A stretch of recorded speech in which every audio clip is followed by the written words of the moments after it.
Hi friends, Hal Stead here from Quail Studios Tutorials on YouTube, quailstudios.com. I was thinking this morning that as we're developing our music theory section of the website, that we really need to break down bar chords. We've got a video called 96 bar chords in one video lesson, but it goes pretty quickly and there's some things that I really forgot to say in there. So we're going to take those concepts, we're going to break them into little bites, little chunks, so that you can understand it really clearly. So in this video, this is basically about how bar chords work. On the E chords, what we have here is that your E chord has a low E bass note, like that. Now, if I were to take my capo and put it up on the 3rd fret like this,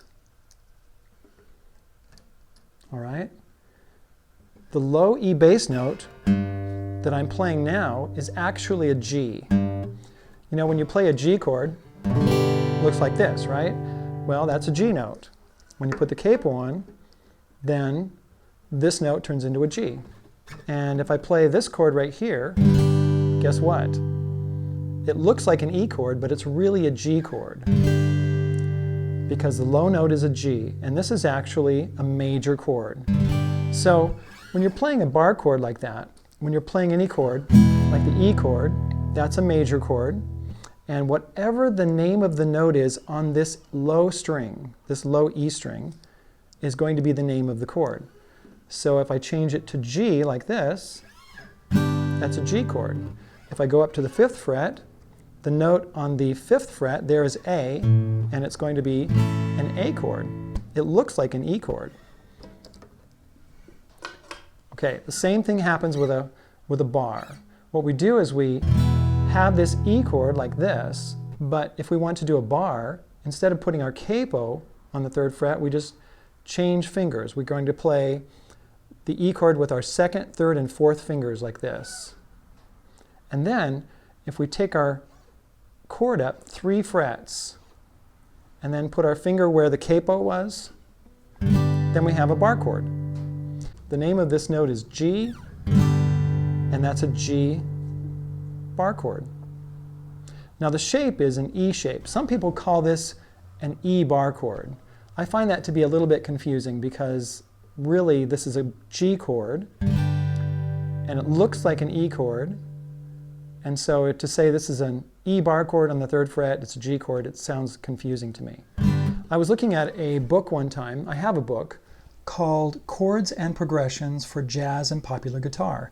It's by Arnie Burrell, and he called this chord a Form 1 bar chord, which I thought was really smart because it took the letter name out of it. So the idea here is that here's an E chord, and then your 1st fret, you've got an F. If you put your bar there, and then put your E chord back on, that's an F chord. If you go up to G, you've got a G chord. If you go up to A, you've got an A chord. If you go up to B, you've got a B chord and a C chord. So E, F, G, A, B, and then C. And that's it. That's how bar chords work generally. We will talk more about notes in the scale, notes on the string. Actually, you can go to one of the videos that I talked about. It's called Open Position Chords E and A. Those are chords that you really need to know to understand bar chords.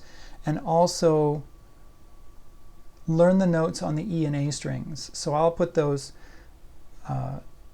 links here on the screen so you can just click on those and go right to those videos and understand more about bar chords there. Thanks for coming by, and thank you very much for those people over at Patreon who contribute monthly to help us produce these videos. We appreciate it.